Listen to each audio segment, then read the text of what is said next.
Welcome to the whatever. The Ride or Die Podcast. Yeah. Say it. The Ride or Die Podcast.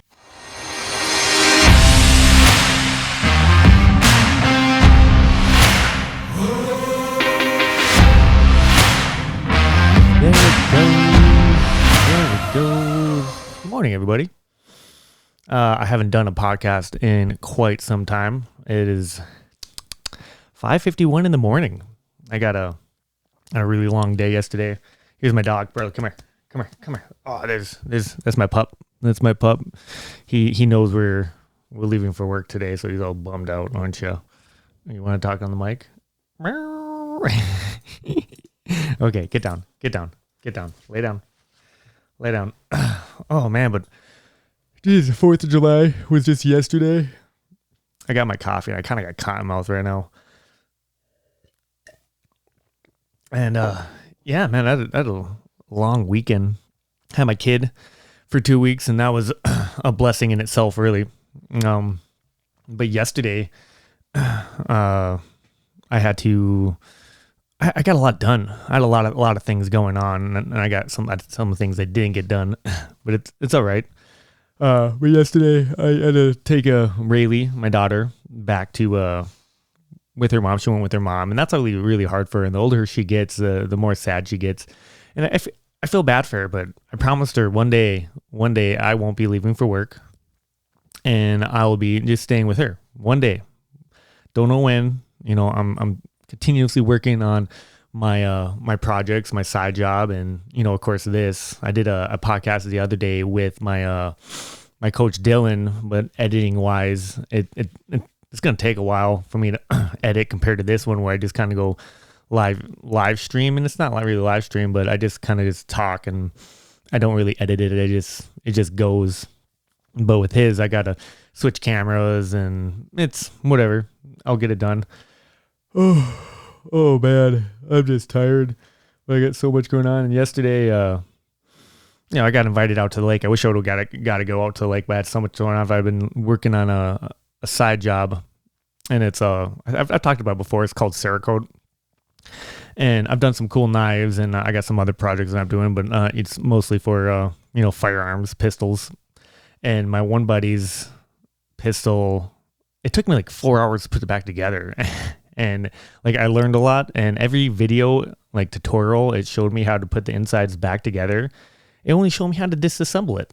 And I couldn't find one good video that showed me how to assemble it all.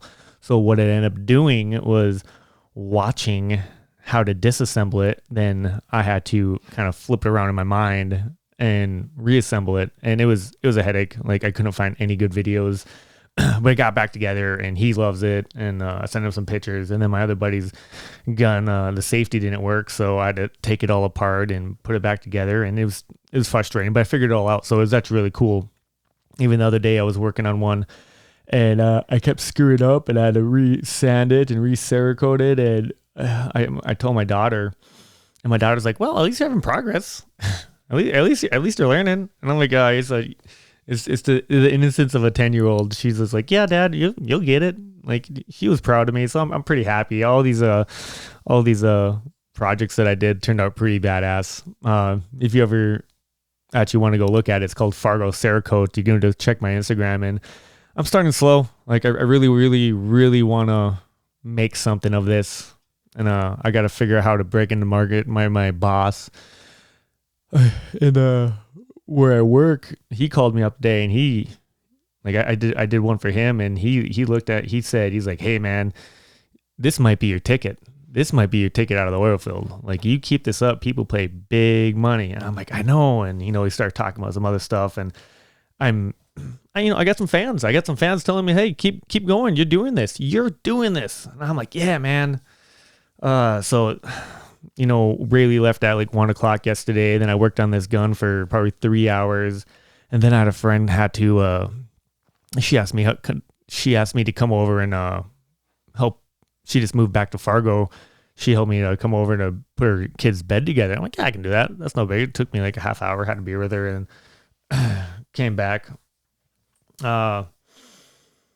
But yeah, and then gotta watch some fireworks. Gotta watch some fireworks yesterday. I didn't get to go to the lake, but I ended up going out to watch fireworks too, which is super cool. I don't know what adult doesn't like fireworks. Hey, bud, come on, lay down. Come over here. Come over here. Oh, but I guess I'm talking about a little bit of reflection about the last like 2 months, and I ended up getting to talk to Jessie. Whoever hasn't listened to this, Jessie was my ex-girlfriend that used to live with me, and she moved out. And it was we talked a couple times, and we had to trade some stuff. I had some important papers of her, and some other things, and she had my AirPod Pros, and I really wanted those back. Oh man, I'm just tired. Let me get a drink of coffee real quick.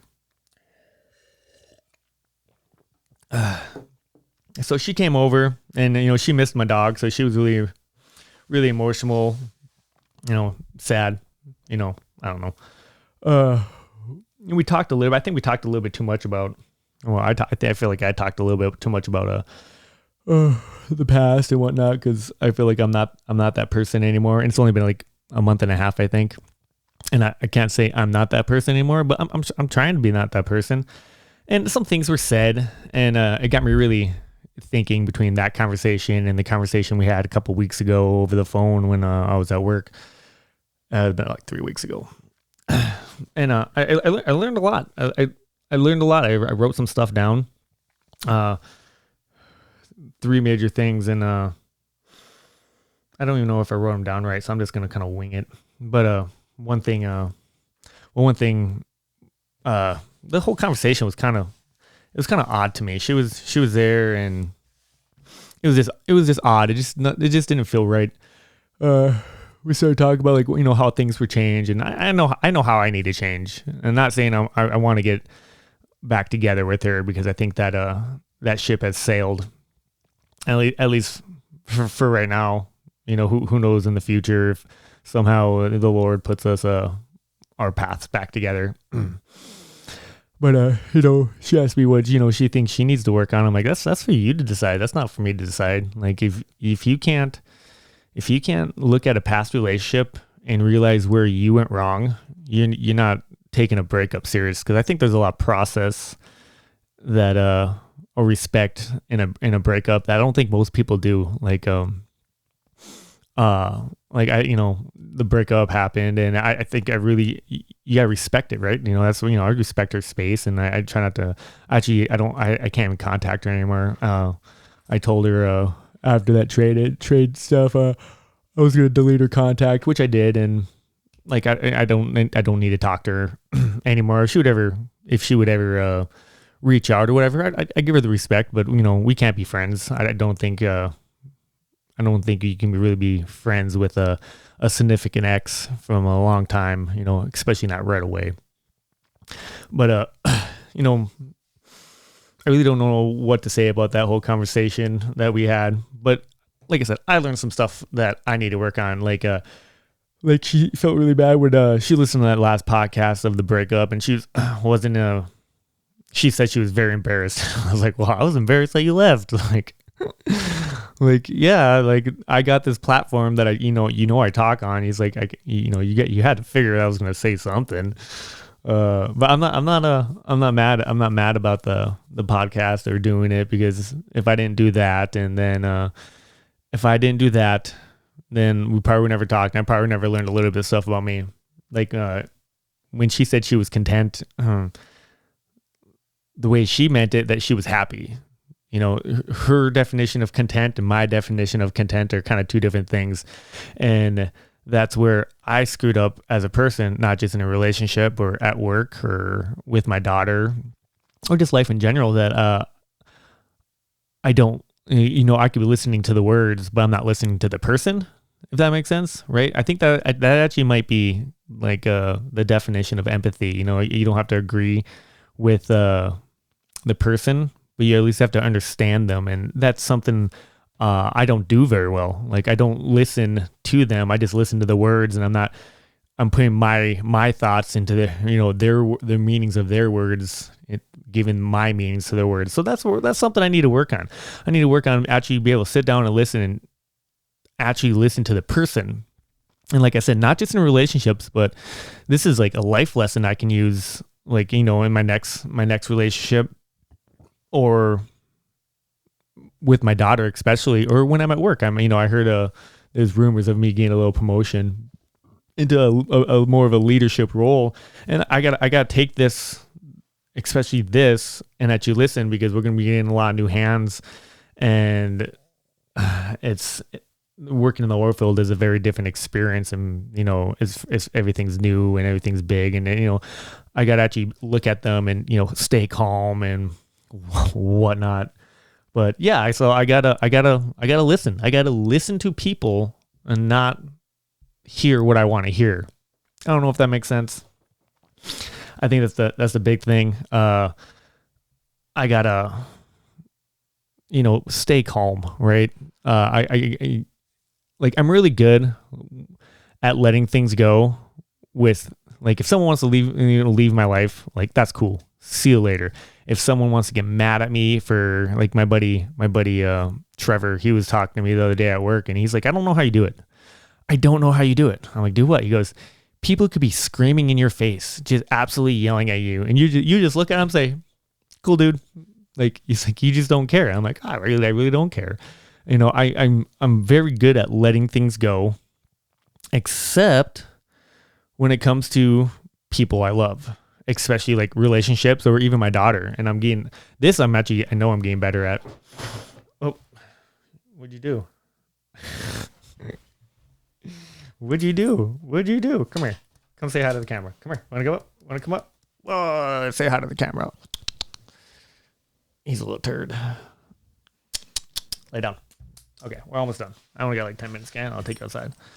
And what was I talking about now? Letting things go. And like, I worry a lot, and especially with my daughter, I worry all the time. Every day I worry about her. Most people that are parents will probably understand, like, bad thoughts come in your head, like, what if this would happen? What if that would happen? And then I transfer that into relationships. But I think, lay down, please. Lay down. Okay, that's fine. But in relationships, I worry a lot too, because I just, I don't trust people. And I think a big part of me worrying so much is when I was about 22, so my dad owns a bar, and there's a band. We had a band play that night, and my ex-brother-in-law ended up driving the band's van to the place that they were staying, and I took a vehicle right behind him, and I was a little bit late. I was like a couple minutes. It was like only like 4-block drive. I was a little bit late of leaving, so he left, and then I had to go do something, and then I left. And I got about 2 blocks away, and I hit a stop sign. And right before, I stopped the stop sign, right before I took back off, my door flies open, and a girl jumps in my vehicle, and she's not wearing any pants. She's wearing a shirt, and she is cut up, beat up, and I'm like, whoa, what is this? And I'm 22 at the time, and it was kind of like, I guess, if I ever had trauma, this would be one of them, because this girl was beat up, crying, and all she did is yell me to drive. And I look out like behind her, and there's this dude, and I don't know if I'm like, I was young, I don't know if I'm just remembering, but he was really big, and I feel like I saw that he had a knife, because this girl was kind of cut up, her shirt was cut up, and she was bleeding, and I'm like, whoa. So I'm like, meow, and I'm like, I gotta call 911, and she's like, no, don't call 911. I'm like, I gotta call 911. So I'm calling 911. I'm like, hey, this girl just jumped in my vehicle, and she's beat up, bloody, and at the time I was taking a left turn, and she opened the door and just took off. And I'm just like, whoa. And I was talking to 911, and me being a young kid, I was like, well, she's gone, so this situation's over. Click. And then I got to the place where I was picking up my ex-brother-in-law, and we're talking. Also, 3 cop cars come in, kind of surround us, and guns drawn and hands on the hood, and they're asking questions. And I was like, whoa. And it was such a weird experience, and I think that's why I worry so much, because I've seen stuff, and I need to let that stuff go. Like I can't worry about things that may happen. I just got to be able to respect the person or people that they know the difference and they know when to not be in bad situations. So yeah, it was I worry a lot. Like I can let everything go, but when I care about somebody, I just worry. It kind of sucks. It kind of does. But the way I look at it, at least I have had or have people in my life that I had to worry about. Because when you worry about someone, that means they're dear to your heart, right? If I didn't worry, that means I just wouldn't care. Like I like to care. I do. Man, what else do I got here? I've been only talking for 15 minutes. Dun, dun, dun. Well, besides all that, I'm just gonna batter. So, I ended up dropping my daughter the other day. He looks at me and she's like, can we get a snake? I'm like, can we get a snake? My prior girlfriend had a snake and my daughter really liked it. And the snake was pretty cool. I liked it too. So we're at the pet store looking at getting some dog food. I ended up switching my dog's dog food. Something a little bit more cheaper. And so we're looking at the snakes and that's some pretty cool albino snakes. And I really like, my daughter's like, yeah, let's get that one. I'm like $1,000. I'm like, we'll see. And I started talking about talking to these Petco people. And I'm like, hey man, would it be possible for me to leave for 2 weeks and come back for 2 weeks and with the snake fine? They're like, yeah, as long as you missed it and whatnot. So I hey, lay down. And so we ended up buying an aquarium, a little snake aquarium. So if I told her we'll start slow, like I'll get the aquarium, we'll get all set up, and so next day's off, we might be buying a snake, or we might wait until the next one. Let's see here. I'm looking for I think they call like a piebald python. I don't know. It's sweet. It's white and then has little spots everywhere, and it's super cool. So I think that's what we're gonna. His name's gonna be Shinron. I don't care what anybody does. Anybody says Shinron. I name all my animals after Dragon Ball Z characters. I'm just geeky like that. Oh, speaking of snakes, I was just telling this story to my daughter's kind of like step grandparents, and so when my ex lived with me, she had a snake. I said that already, but me being the guy I am, I screw up a lot. I do dumb things, and I didn't lock the snake's aquarium door all the way or at all probably. And I remember woke up and the ex went to work, and I woke up and I was like, okay. And then I was gonna go look at the snake, and the snake door is open and the snake's not in there. I'm like, oh no. So I look and look and look and look. I'm like, well, gotta bite the bullet. Gotta text her. Gotta text Jessie. Hey, your snake's not there. So I text her, and she, like, I could just hear her emotion in her text. Like, she was pretty bummed. So I ended up like going buying mice and fans and heat pads to like lay out traps, and we didn't find it. Not right away. Well, I didn't find it. And so a couple months go by. Sorry, I just drank some coffee. A couple months go by, and we still haven't found the snake. And I'm thinking the snake's dead. It's wintertime, and the snake's gone. It's goodbye. Well, I'm sitting upstairs in the living room, and I have like a bi-level house. I'm sitting upstairs in the living room, and I have a roommate, and all of a sudden he screams, "Oh, Matthew!" I was like, that was so weird. So I get up. I'm like, what is up? And he's like sitting on the stairs, and he's just pointing at this ball on the ground. And I'm like, it was a snake. So I grabbed the snake, and the snake is cold in a ball. So I took it and I put it underneath some warm water, and I started seeing it move a little bit. So I put it in his cage, and I put it underneath the heat lamp, and I went and talked to Alex, and I went back, and the snake's head's just peeking out like I'm back. I was like, hey, text the ex, and she was super excited. She went and got a snake, and boy, was it hungry. But it was so funny because I talked to my roommate Alex, and I'm like, what happened? And he's like, well, I was putting on my shoe, and the guy's terrified of snakes, so it kind of makes everything even way, way better. He was putting on his shoe, and he said he felt something squishy in it, so he took his shoe off, put his hand in there, and he pulled out a snake. he basically threw it and screamed, and it had to happen to the guy that's just terrified of snakes, and it's just so funny. I laugh every time I think about it. So yeah, so I'm gonna get a snake, dudes, dudettes, dudicles, whatever thing you guys go by. Oh, it just makes me laugh so much. Like everybody when I tell that story, everybody's like, "Oh my god!" Like how terrifying. Like we don't live in Australia, I'm pretty sure every time he puts on his shoe, he puts his hand in there to make sure he doesn't put his hand finds a snake or something. Oh man. Yeah. So I think 20 minutes is fine. I'm just gonna leave it like that. I do have I'm really trying to better myself, like really taking this breakup and really looking where I screwed up, and I'm not doing this for anybody besides me. I don't like me and my ex. I think that's over with for sure. Like I'm not gonna talk too much about it.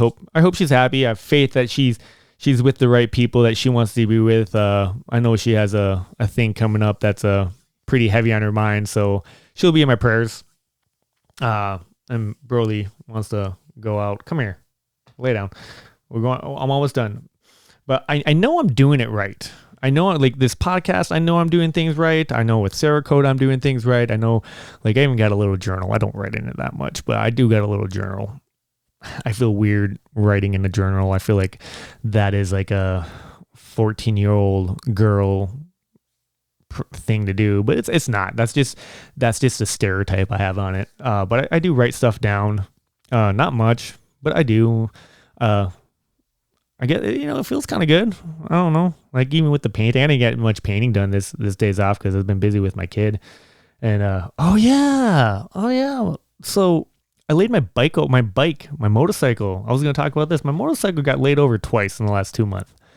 And not this days off, but the prior days off, I was on it cruising around. And I clearly didn't look at the weather because all of a sudden I was in some pretty heavy rain. And I was like, screw this. So I took a U-turn at the lights, and right when it starts raining, that's when the ground gets most oily. And so when I was taking a U-turn, I got a little bit too much on the throttle and I spun out and my backside went out and so I kind of hit the brakes and I stopped and I laid my bike over. Now, I didn't lay it over. I literally stopped, put my foot down and set it down. Like it wasn't dramatic like that. I just picked it up and I was like, that sucks. Every time that kind of happens, I'm like, ooh, was that like a little omen? Do I need to slow down? No, I just go faster. But then the other day, like I was on the bike with my daughter and the foot peg fell off. And my daughter's like, hey, Dad. I'm like, oh, shit. So put it in my pocket. And then the next day, I went to the Harley store to get another bolt to put that in. And I looked at the guy. I'm like, hey, man, do you care if I go outside and make sure this is the right one? He's like, well, blah, blah, blah, blah. I'm like, hey, man, it'll take me 5 minutes. And he's like, all right. So I start walking outside and my bike is like where I parked. It was all by itself. And my bike is just laid over, kickstand up. And I'm like, what? That's my bike laying over on the side. How'd that happen? And there's some people outside that were kind of walking in to, find whose bike it was. And I'm like, hey man, like what happened? They're like, I don't know, I got a good looking bike. It's pretty dope. I love the thing. But they're like, I don't know. We were looking at your bike but from their bikes, they weren't next to it or anything. They were like, we saw your bike and then we heard a crash and then your bike was just laying on the side. I'm like, that's so weird. it was just healed over on its side. It was like, what is going on? I don't know. So picked it up. It was super weird. Then I tried kind of like tipping it, and it wouldn't tip. And like they're like, yeah, a gust of wind came by, but nothing to blow it over. I don't know. And that was like one other thing. Is like, is that an omen? So I was like, maybe I should just go home. Nah, I just went on the interstate and drove fast. But that's what I like to do. I like to get on the bike and just go, be loud and obnoxious, music blaring. I'm that guy. I don't care. I'm that guy. I like it. It calms me down. Well, I was talking about me doing things right. So I had some people like share my podcast on Facebook, and people I would never thought. And I was like, dude, that's cool. So thank you. Like, I don't really do this. Like, I'm not even doing intros anymore. I'm just laying it out. I really don't care. And he's like, yeah, just keep putting on good content. And I'm like, that made me feel really good. And then I got a random text the other day. Let's see if I can find it. I kind of wrote it down. Well, it was from here it is. It was from a prior relationship. And I'm just going to read a little bit. It says, hey, super random. And I have to give credit where credit is deserved. Way to go on the podcast. There's a lot I want to compliment and say, but in short sentence, I am so proud of your accomplishment, your self-reflection, and your resilience. When we were together, I didn't think you had that because, well, I didn't bother to ask or communicate. So that made me feel really good. Like someone that was in my life, we dated for a couple years too. She went on in the text message, how she came across the podcast.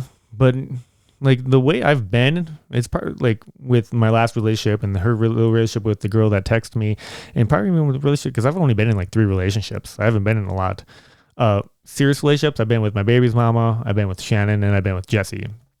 And this goes to show me like I was the same way with Shannon. So I know I'm on the right side. I know I'm going towards the right direction of being a better person or being a better me. Because this text message really proved it to me that I'm being a better person.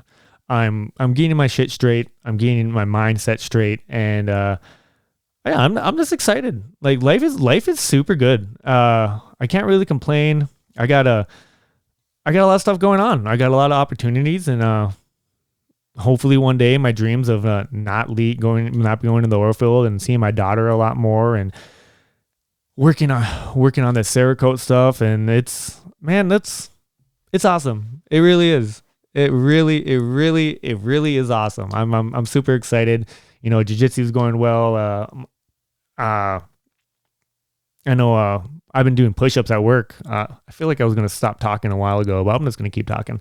I've been doing push-ups at work. When I started doing this, people kind of make fun of me, but I don't care. I started doing push-ups, and my shoulder was all messed up from a jiu-jitsu tournament a couple months ago, and I can only do like 15 push-ups, like in a row. I've never been really good at push-ups. Like I'm 6'2", like 170, 165 pounds. Like there's not a lot of meat to me, but I started doing it, and then people make fun of me. Then my boss started doing it. My boss actually runs with me too, so that's really cool. And well, the next day, time I go to work, every time I did push-ups, I could do 35, and I do every hour. Every hour I do, like I'll call over the radio, get your swole on, or start pushing that ground down, boys. And people are starting to do it with me, and I thought that was so cool. Like here's me just getting on the ground and doing push-ups every time my alarm goes off. So do the push-ups. But the thing I like about it the most, my buddy Dave. He's my AD. He started doing push-ups, and he's admitted that he's overweight, and he always gives me excuses like he doesn't want to go run and whatnot. It is what it is. But he's starting to do push-ups every hour, and he's actually reminding me like, hey, let's get these done. I'm like, hell yeah, brother, let's get them done. So we knock out some push-ups, and my shoulder got way better. Now every hour I do like 30 push-ups. So I do like whatever 30 times 12 is, 360 push-ups a day, and he was doing 15, and he said, yeah, ever since I started doing this, my shoulders started getting a lot better too. I'm like, yeah, man, woo, like that's so cool. Like he's he's doing a lot better. His shoulder's getting a lot better. I feel better that, I got a little workout buddy, and it's cool. Life's good. But I got to take my dog out. I got to vacuum and clean. I got a tattoo appointment in Dickinson, which is like 4 hours away at noon. So I'm gaining some ink done. All right. Well, I'm going to call it good. All right. So how do I always end this? Train hard, do good, be kind. Love y'all.